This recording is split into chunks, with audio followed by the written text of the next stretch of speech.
John, welcome back to Paris. You've got some happy memories, starting from a couple of years ago, of going deep into the tournament. How are you feeling coming into the week?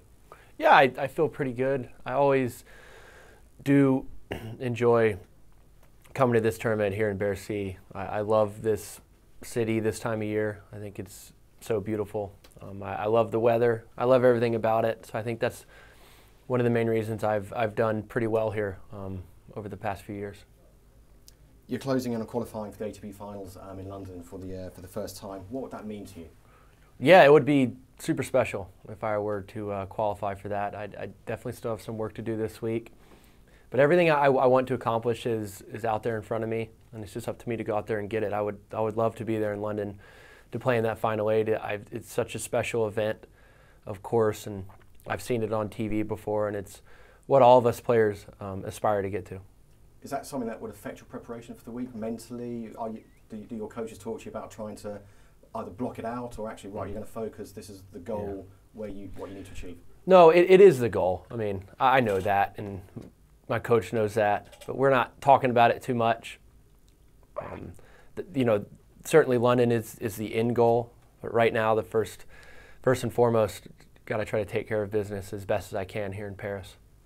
You've obviously had a great year and you won your first Masters title. What sort of confidence does that give you coming into a Masters event where you've already done so well?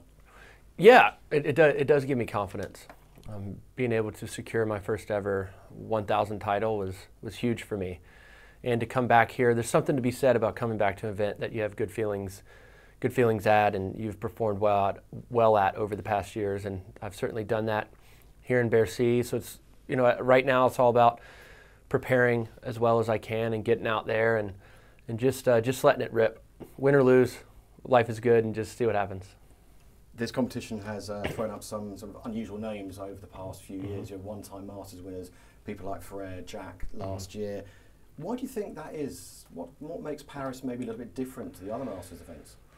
Well, it could be a combination of things. I mean, some of the, I guess, over the past few years, some of the top players maybe have been a little bit nicked up coming into this event, and maybe some of the players, I'm just speaking for them, I could be totally wrong, and might be looking ahead to London and focused on that. But it does have as you said, this tournament does have a knack of creating some interesting results for sure. I mean, David Ferrer, but he's a guy that's been at the top of the game for so long, and Jack last year and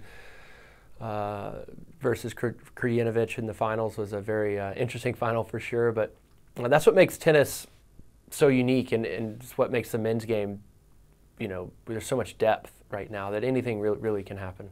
You touched upon Jack winning last year. Obviously, he's a very good friend of yours. Can you put into context what sort of achievement that was for Jack last year to win his first Masters? Because obviously now you've been doing the same thing, so he must have been able to give you advice or. Yeah. No, he didn't give me advice. I think if you speak to him, I know in his first match he was down 5-1 in the third, and it's just one of those things. He won a match maybe he shouldn't have won, and then after that he gained so much confidence, and it just snowballed from there. And Jack's always been a player that when he's got confidence and swagger on his side, he's going to be incredibly tough to beat, and that's what he was able to develop over the course of this week last year, and it carried him to the title, and it carried him to the Final Eight event in London as well. As moving on to just another player very briefly, kind of relevant for us British, Carl Edmund's had a pretty good year. Yep. How big a force could he be in the coming years? I think Kyle can be a huge force. He's still very young, and in my opinion, his game's got a lot of room to grow. I think he can still improve so much on his backhand side. It's not that it's a weakness, it's just that his forehand is such a massive weapon. He's got a huge put-away shot in his forehand. It's one of the best forehands in the game. And apart from that, he does everything so well. He moves well. I think the most important thing is, though, he's got a very good head on his shoulders. He seems to work incredibly hard. So I think someone like Andy Murray is someone that he's always looked up to, has been a huge help to him.